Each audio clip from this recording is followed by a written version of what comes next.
늘 편안하시죠?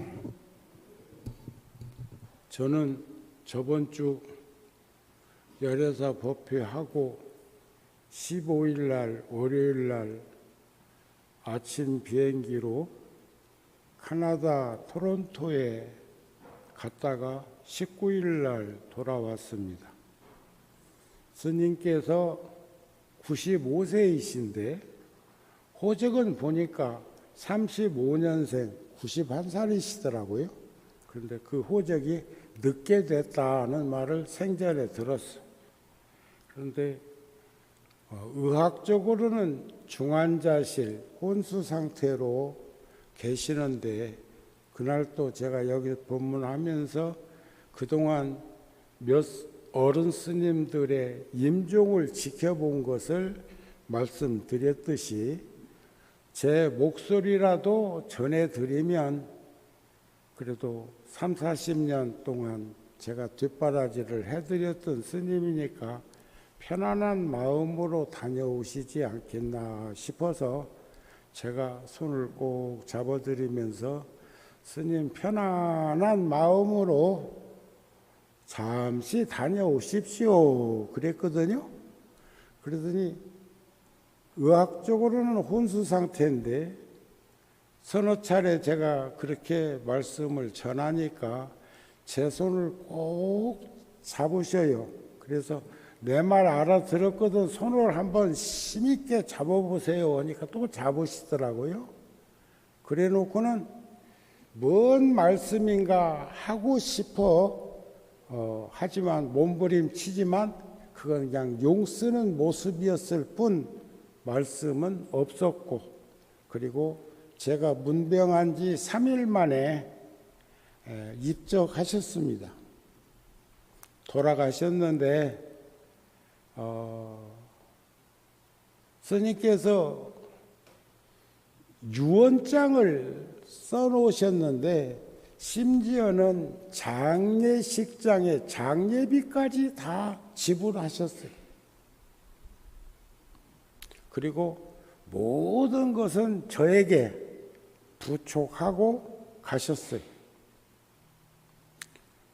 은행에 가서 보니까 한 5만 불 정도, 우리나라 돈으로 약 한 5천만 원 정도가 사중 통장에 있고 스님 통장에는 한 5천 불 정도가 있는데 그 돈은 내가 찾지 말라고 그랬습니다.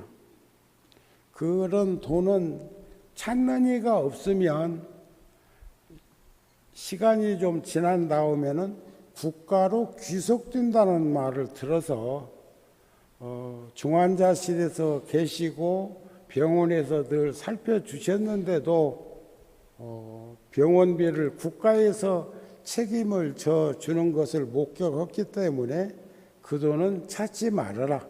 그리고 돌아가셨다는 말을 은행에 가서 했는데 그 돈이 인출되면 그것도 속아시는 일 아닐까 싶은 생각으로 그렇게 했는데 스님께서 장례식장에 또 유언을 남기기를 미국이나 유럽이나 캐나다 같은 나라는 장례식을 하게 되면 장례식장에서 관을 열고 거기에 온 문상객들이 제일 마지막 인사를 하도록 되어 있는데 그것을 금하셨더라고요. 그렇게 못하게. 그러니까 마지막 가는 모습을 보여주고 싶지 않다는 유언을 남겼는데 장례식장에서 단호하게 그 뜻을 따라야 된다고 했습니다. 그래서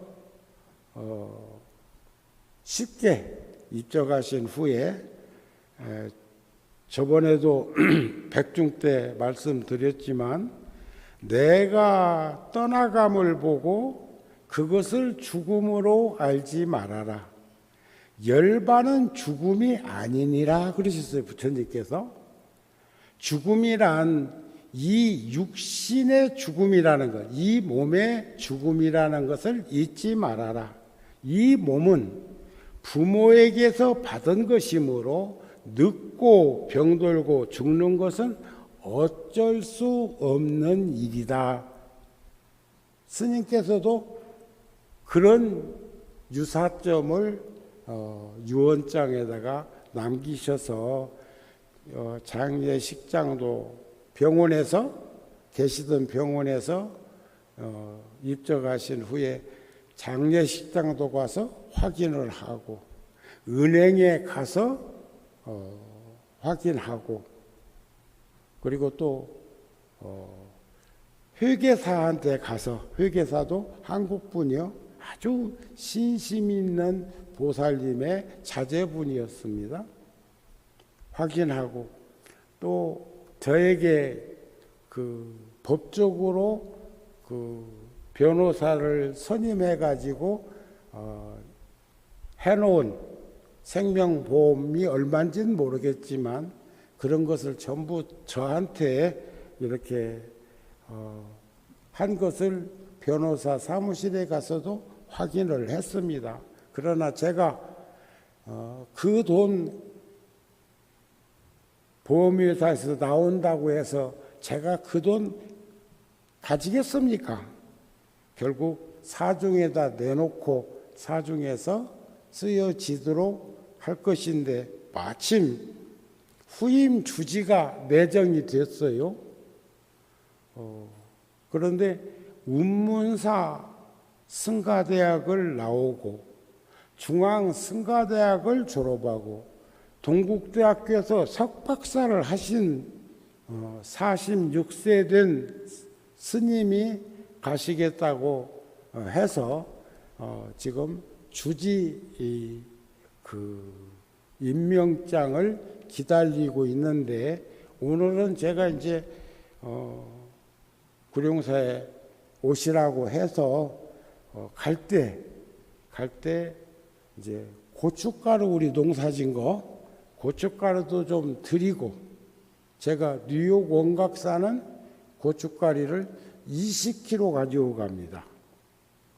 뉴욕 원각 사는 그런데 거기는 그렇게 많이 필요치 않다고 생각해서 우선적으로 하고 내년 4월 초파일 준비할 연꽃잎도 준비해 가지고 가시라고 그렇게 지금 하려고 하는데 참 부처님께서 말씀하신 것처럼 내가 떠남을 보고 그것을 죽음으로 알지 말라 하셨듯 그 스님께서도 꽃피는 계절에 들꽃이 피었을 때 바람으로 다시 오시겠다고 그렇게 글을 써놓은 것을 보았습니다. 그래서 본생경에도 보면 가족의 죽음은 가족이란 패밀리를 말하죠. 가족의 죽음은 곧 우리들 자신의 한 부분의 죽음을 뜻한다. 그리고 우리들 차례에 대한 예행 연습이다. 그렇게 앞서 가시는 분, 앞서거니 뒤서거니 하는데 앞서 가신 분은 우리들 차례에 대한 예행 연습으로 보라는 겁니다. 본생경에 나오는 가르침입니다. 그리고 우리들 차례에 대한 예행 연습이며 현재의 삶에 대한 반성이다. 우리가 반성도요, 후회가 있고 뉘우침이 있어요. 뉘우침이 후회하는 뉘우침이 있는가 하면 반성하는 뉘우침도 있거든요. 그래서 현재 우리 생활에 대한 반성이다. 삶은 생과사는 불확실한 인생의 과정이지만 그 죽음만은 틀림없는 인생의 매듭이기 때문에 보다 엄숙할 수밖에 없다. 삶에는 인생에는 한두 차례 시행착오가 용납될 수 있지만 그러나 죽음에는 그럴 만한 시간적 여유가 없다. 그러니 잘 죽는 일은 바로 잘 사는 일과 직결되어 있다 그랬어요. 그래서 스님이 잘 사셨구나 하는 것을 유언장을 보면서도 새삼 느꼈는데, 토마스 캠벨이라고 하는 서양의 철학자는 뒤에 남겨진 사람의 가슴 속에 내가 살아있다면, 그러니까 양일 스님이 살아계시다면 그것은 결코 죽은 것이 아니다 그랬어요. 살아있는 이들의 가슴 속에 그분이 살아있다면 그는 결코 죽은 것이 아니다. 머리에서 나온 것은 머리로 전해지고 가슴에서 나온 것은 가슴으로 전해진다는 그 사실을 우리는 잊지 말아라. 생의 마지막 순간에 이르러서 자기 자신이 걸어온 길을 뒤돌아볼 때 가장 가치 있는 단 하나의 질문은 나는 누군가를 얼마나 사랑했었는가? 우리들 각자는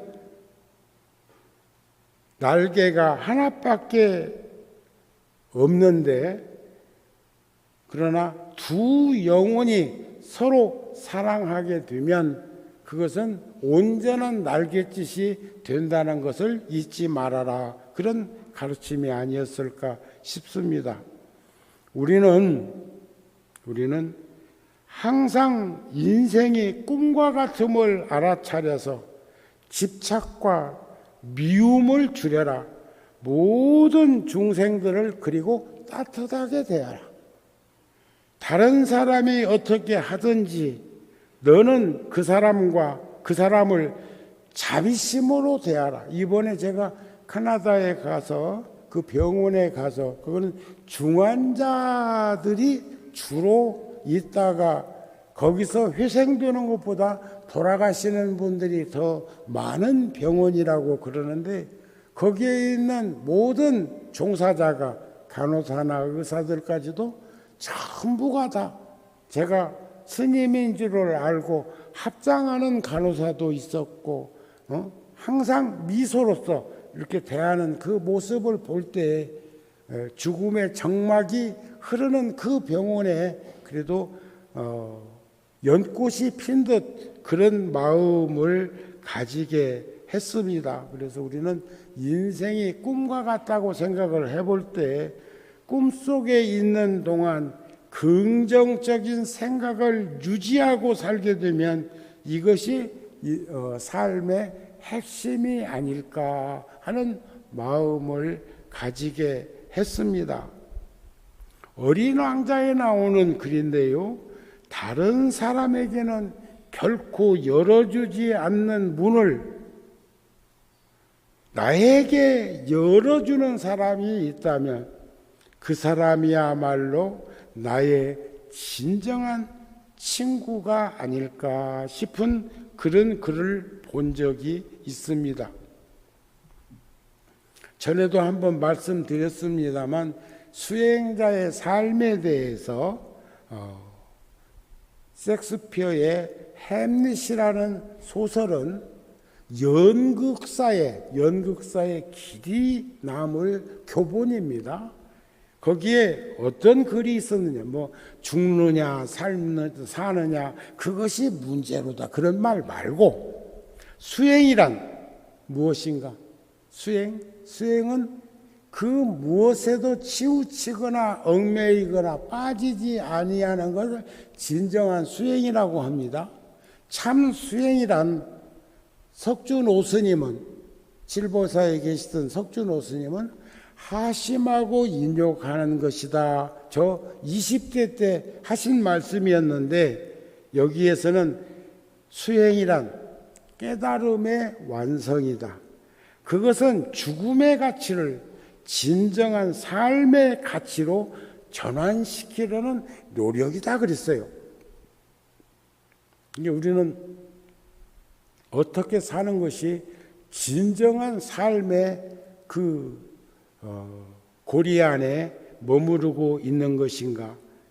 있는 그대로를 보지 않고 인생을 통해서만 보려고 하는 그런 것이, 우리는 비유를 들을 때 그런 말을 합니다. 맑고 밝은 거울로 사람의 얼굴을 보면 분명하게 나타나듯이 거울이요, 우리가 숙련되어서 그렇지 거울은 우리가 볼 적에는 그런 기술이 있어서 바로 보고 있는 것이지 실질적으로 거울 속에 있는 나는 전부 반대쪽에 비칩니다. 오른밤을 만지면 거울 속에 있는 이는 왼쪽 밤이라고 생각된다고. 그런데 용케 오른밤을 만지면서 왼쪽 밤을 가리키고 있는 그 거울을 그대로 인식할 수 있는 것은 훈련이에요. 제가 7월 백중 49일 동안 기도하는 동안에 매주 법회를 하고 있는 중에 5제 때 통도사가 가지고 그런 법문을 했어요. 그 조그마한 박쥐가, 우리가 볼 때는 조그마한 박쥐가 알량한 발로 나무를 붙들고 거꾸로 매달려 있는데, 그 박쥐가 인간을 바라볼 때는, 거꾸로 매달려 있는 그 박쥐가 인간을 바라보면 집채만한 몸뚱어리를 발바닥만한 크기에다가 딱 붙여가지고 잘도 걸어다니고 잘도 뛰어다니고 한다고 생각하지는 않을까 하는 생각을 해본 적이 있어요. 그러니까 밝고 맑은 거울로 사람의 얼굴을 비치면 분명하게 나타나듯이 법을 듣는 거울도 그와 같아서 누구나 비추이기만 하면 선한 일이나 나쁜 일이 분명히 나타나고 가리우지 아니하니, 이런 뜻으로 법을 들은 인연으로 번뇌가 일어나지 않는 경계 대열반에 가까워진다. 이렇게 열반경에서 부처님께서 말씀을 하셨어요. 자, 우리 한번 두 눈을 지그시 감아 보세요.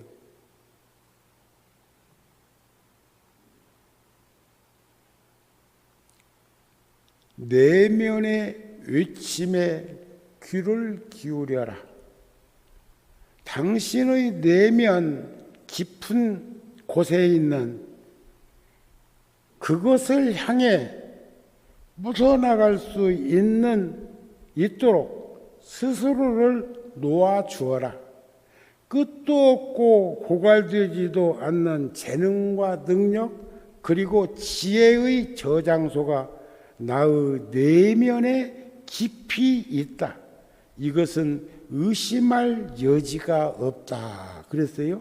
내면의 위침이라는 글에 제가 따온 건데, 자, 그렇다면 불교는 보통 교리적으로 이야기할 때 인천교니 소승교니 대승교니 돈교니 원교니 이런 말을 하는데, 법화경에 보면, 법화경 부처님이 마지막 영축산에서 8년 동안 설하신 가르침 중에 하나가 나무 묘범 연화경입니다.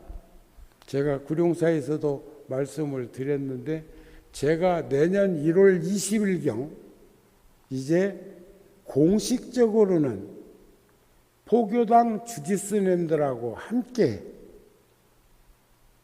불자들하고 마지막 성지 순례를 인도로 가려고 합니다. 날짜는 한 10일 정도로 잡고, 아마 여기도 포스터가 붙어 있을 건데, 그래서 내가 열애사 주지에게 말하기를, 이번에는 그동안 포교당에서 애쓰신 주지 스님들에게 정우 스님이 그 스님들에 대한 성지 순례비는 내가 부담하겠다 그랬어요. 그러니까 함께 인연이 있는 불자들이 몇 명씩이라도 같이 갈 수 있도록 해줬으면 좋겠다, 그런 말을 했는데, 그 법화경에 보면 성문, 소승, 연각, 중승, 보살, 대승, 삼승과 일승원교, 대방광, 불화엄경의 경계를 말씀을 나누니까 제자들이 묻습니다.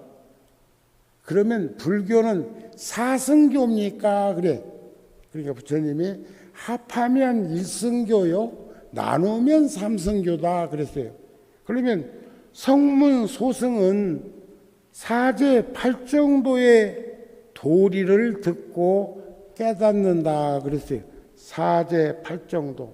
사제란 고진멸도, 고 인생 팔고, 고 모으는 것도 고, 멸하는 것도 고, 도를 닦는 것도 고. 그래서 고진멸도 사제 8정도. 8정도란 정견, 정사유, 정어, 정업, 정명, 정정진, 정념, 정정을 8정도라고 그러는데, 이것은 성문 소승에게 그 가르침을 주어서 깨닫게 하는 지침서고, 연각 중승은 독각이라고도 하는데 12연기의 인연을 제대로 관찰하고 사유에서 깨닫는 것, 이것이 있으므로 저것이 있고 저것이 멸함으로 이것이 멸한다. 무명, 행, 식, 명색, 유깁, 촉, 수, 애, 취, 유, 생, 노사. 늙고 죽는 것.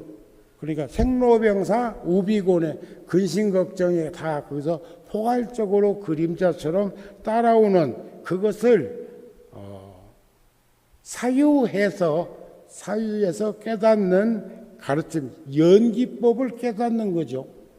그 다음에 보살은 보시, 지계, 인요, 정진, 선정, 반야, 육바라밀의 수행법을 통해서, 바라밀다를 통해서 보살행을 증득하는, 그래서 깨달음을 이루는 건데, 일승원교 대방광 불화엄경에서는 거기에다가 방편, 월, 력, 치 해서 십바람이라고 한다 하는 것을 볼 수 있었으면 좋겠다, 그런 말씀입니다. 제가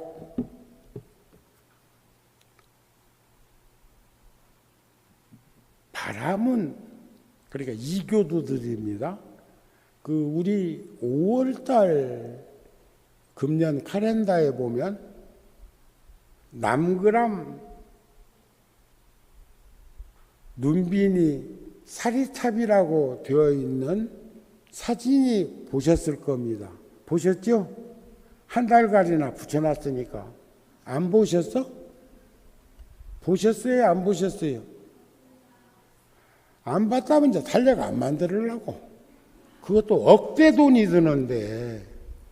참 그런데요, 우리가 붓다지 잡지로 360호 30년 만들다가 361호부터 한 7년, 이제 8년 차 다 돼가는데, 그것을 전자책으로 만들었어요. 전자책. 저 1층 같은 데 보면은 이렇게 뭐 되어 있는 것 사진 찍어 가지고 그 가지고 가서 그 다운 받으면 거기서 매달 그 우리 전자책이 나오고 착착 하면은 종이 넘어가는, 책장 넘어가는 소리까지도 이제 들리는데, 그것을 휴대폰으로는 글자가 너무 작게 나오니까 그것을 컴퓨터에다가 해놓고 보면은 글자가 책보다도 더 크게 나오니까 그렇게 해서 보면 좋을 건데,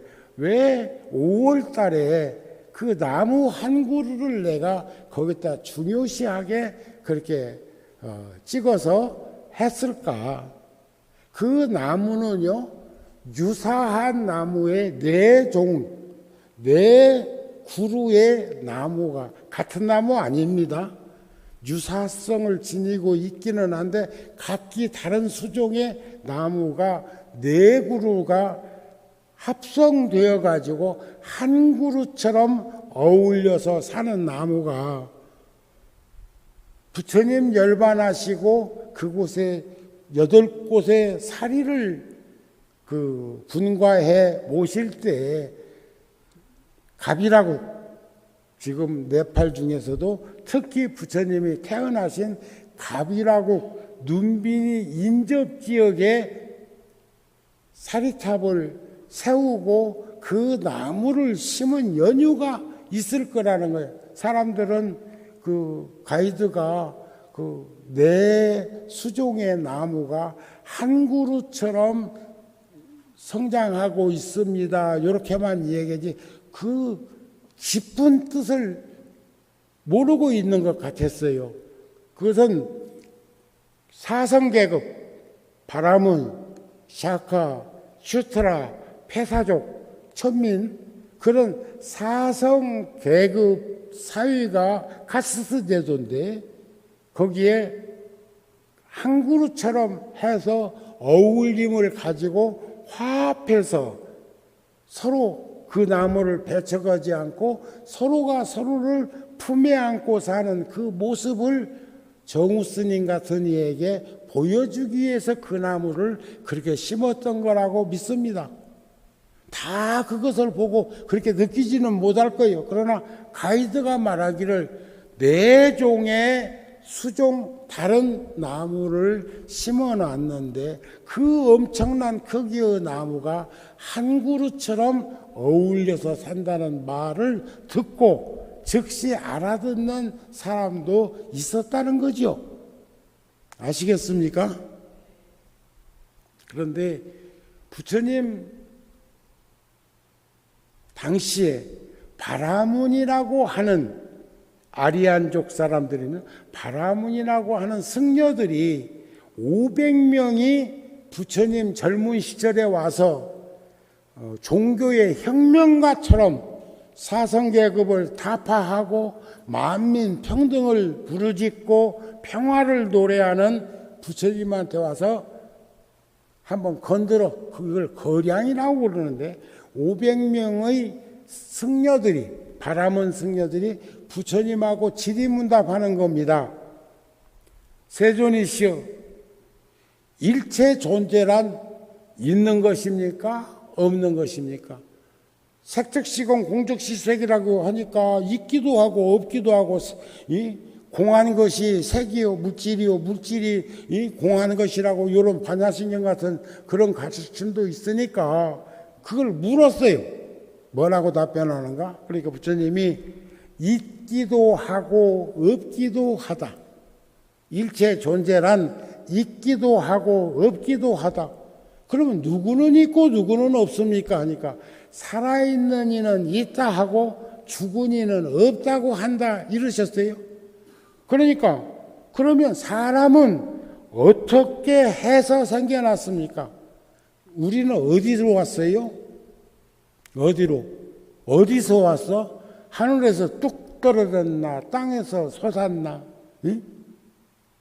제가 지금 발음이 조금 시원찮지요? 괜찮아요? 알아들을 만해? 그 발달 안 해도 되겠어? 제가 오늘 아침에 새벽 예불 끝에 함께 기도한 가열 스님하고 가열 스님 여기서도 사셨어요. 가열 스님이 백고자 때는 구룡사 와서 백고자에 참여도 하시고 또 미국 뉴욕 원각사에서 백일 기도도 해주고 오시고 그 스님하고 제가 새벽 예불 끝나면 한 5시쯤 제 방에서 차를 한 잔 하는데 제가 지금 캐나다 토론토 가가지고 막 변호사도 만나고 회계사도 만나고 중환자실도 출입하고 장례 식장도 가고 화장터도 가고 막 그렇겠어요? 또 회계 처리를 해야 되니까 회계사도 만났단 말이에요. 그러면서 스님이 누구를 대행자를 하나 세워놨는지 아무리 속명으로는 찾을 수가 없어가지고, 차라리 그러면 나라도, 내가 이사장이니까 나라도 그 사인을 당신 사후에나 당신 없을 때는 내가 대신할 수 있도록이라도 해놓지, 그것조차도 안 해놨는가 싶어갖고 다 긴장했다고요. 그러더니 나중에 보니까 김종우라고 하는 송명의 스님이 인도에서 20년 넘게, 그리고 사르나트 녹야원에 한국 사찰을 지은 내 사제, 이게 본명은 아는데 내가 속명을 모르는 거예요. 그래서 찾았어요. 얼마나 다행이든지. 그래서 지금 인도 전시한다고 가 계신데, 인도 정부에서. 그런데 18일 날인가 한국 주재 인도 대사관에서 그 스님에 대한 출판 기념일을 해준다고 해서 오면 제가 49제 전에 시간을 쪼개서 잠시라도 가서 변호사 선임 한 분을 대동해가지고 은행에 가서 사인하고 후임 주지스님이 그 사인을 받으면 돼요. 그러면 그 스님도 누군가 한 사람을 또 해놔야 돼. 사인은 안 하더라도 이 스님이 사람을 알 수가 없잖아요. 각성 스님이 49살에 세상 살아갈 걸 누가 알았어? 멀쩡하던 사람이. 저도 곤욕을 한번 치른 적 있어요.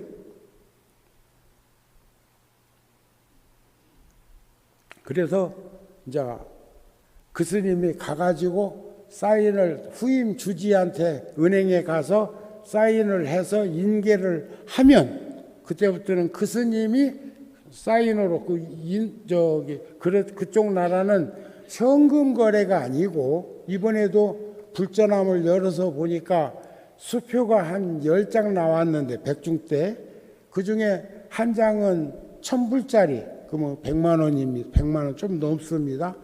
500불짜리, 300불짜리, 200불짜리 이런 것이 한 10장 됐고, 나머지는 뭐 100불짜리, 50불짜리, 20불짜리, 제일 작은 게 5불짜리면 5,000원이야. 그래서 아이고 돈도 얼마 안 된다 이렇게 얘기하길래 내가 그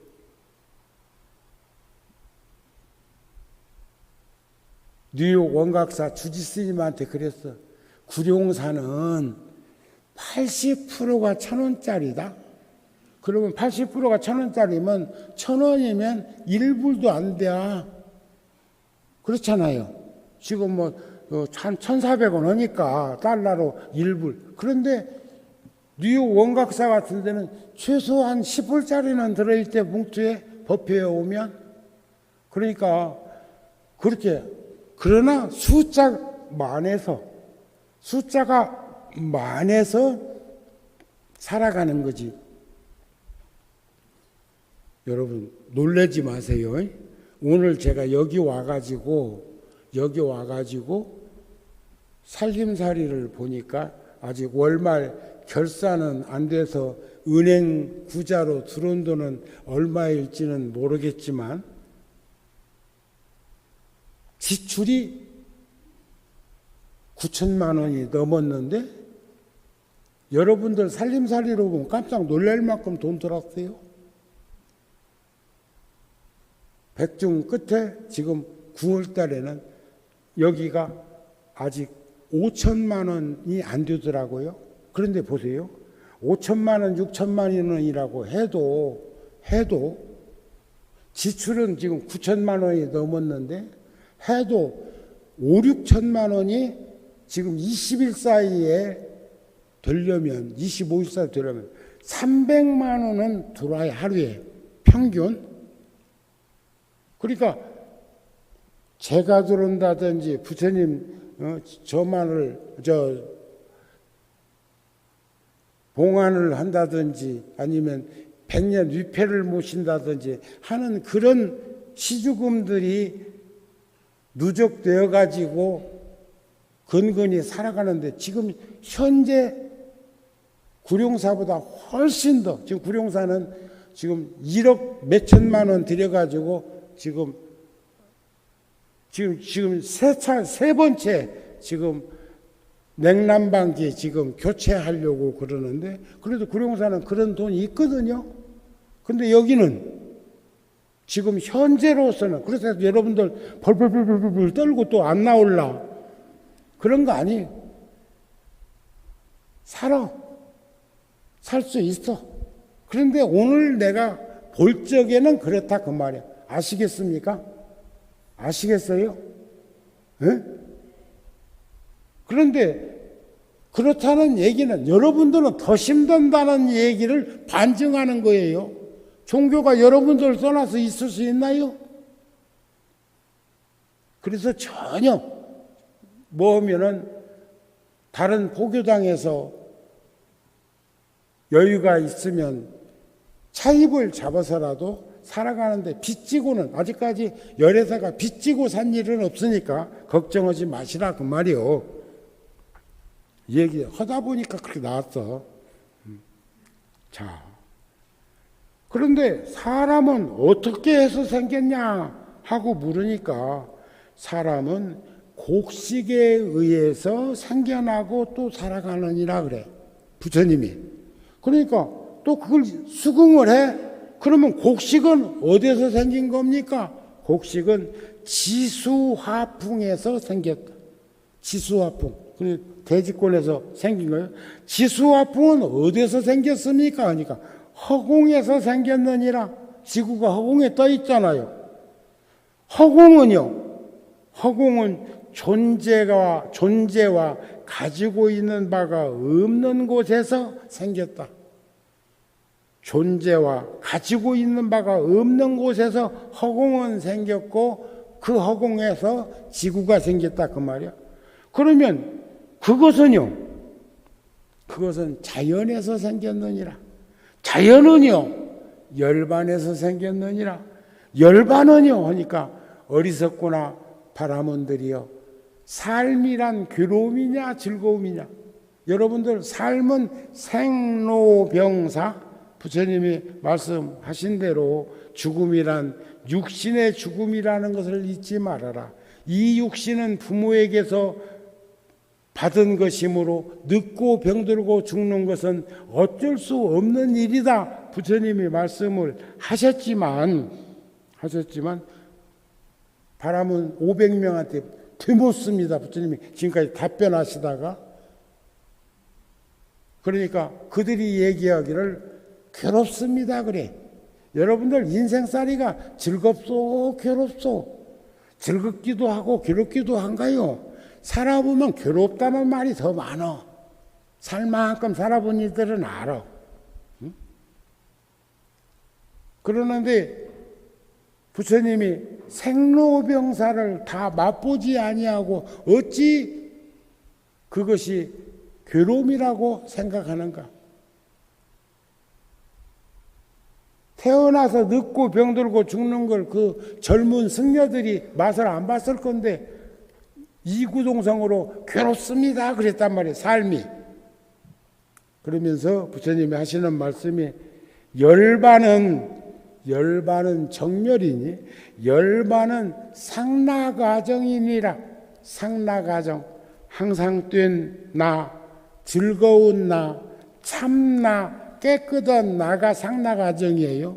그런데 그것을 논리적으로 피력하면 항상 된 건 법신, 육신이 아니고 법신.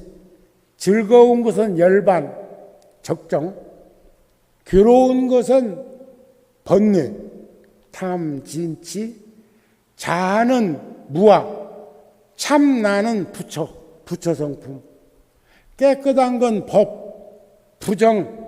깨끗하지 아니한 건 현상이라고 표현을 했을 때 그들이 얼마나 놀랬겠어요. 그러니까 전부 500명이 이구동성으로 출가하겠다는 말을 하는데 부처님께서 자, 각자 왔던 길로 되돌아가라.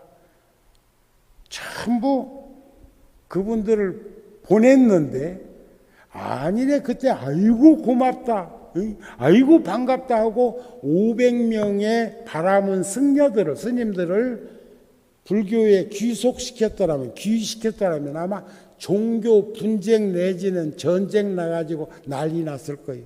그런데 부처님이 그들을 왔던 곳으로 되돌려 보냅니다. 갔던 길로 되돌아가라. 두 사람이 함께 가지도 말라. 모든 이의 이익과 안락과 행복을 위해서 길을 떠나자. 처음도 좋고 중간도 좋고 끝도 좋으니 조리 있는 말로 알아들을 수 있도록 설하자.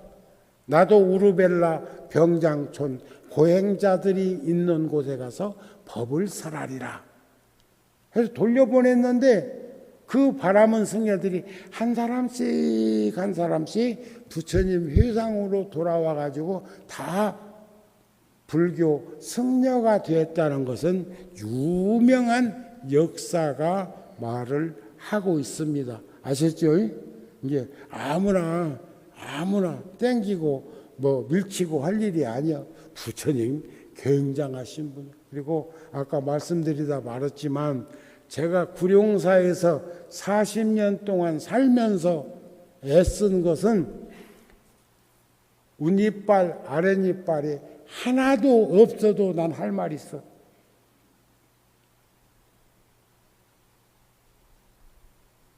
그런데 제가 오른쪽 어금니 3개가 없고 왼쪽 어금니 하나가 없어서 그것을 보철로 꼽아놨는데 지금 요즘 굉장히 힘들었던지 잇몸이 솟아가지고 오늘 이게 며칠간은 계속 빼고 있는데 밥 먹는 것도 씹을 수가 없을 만큼 지금 잇몸이 솟아 있습니다. 그것을 얘기하는 것은 내가 얘기하면서도 어순이 조금 불안전한 것이 느껴지기 때문에 아예 발설하는 거예요. 응? 여러분들 전부 본래 부모에게 물려받은 이빨 그대로 갖고 사요? 어떻게 살았길래 그 이빨 잃어버리고 남의 것 가지고. 근데 지금도 치과에서는 그거 임플란트인가? 그거 해가지고 감쪽같이 하고 살자는데 아이고 놔둬라. 그러니까 차라리 잇몸이 솟아가지고 그것이 잘 안 맞을 때 이렇게 빼놓고 주머니에다 지금 이렇게 싸가지고 주머니에다 지금 넣고도 이렇게 할 수 있는 거 보니까 그나마 그래도 앞니 안 빠진 게 다행이야. 응?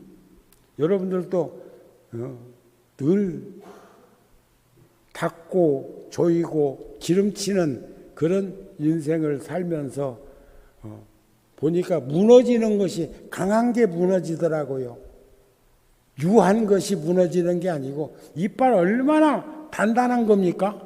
그런데 그 이제 어느 날부터 깨지기도 하고 빠지기도 하고 하는 걸 볼 때 여러분들이나 저나 잘 남은 인생 관리하면서 살았으면 좋겠습니다 하는 말씀으로 오늘 법문 마칩니다.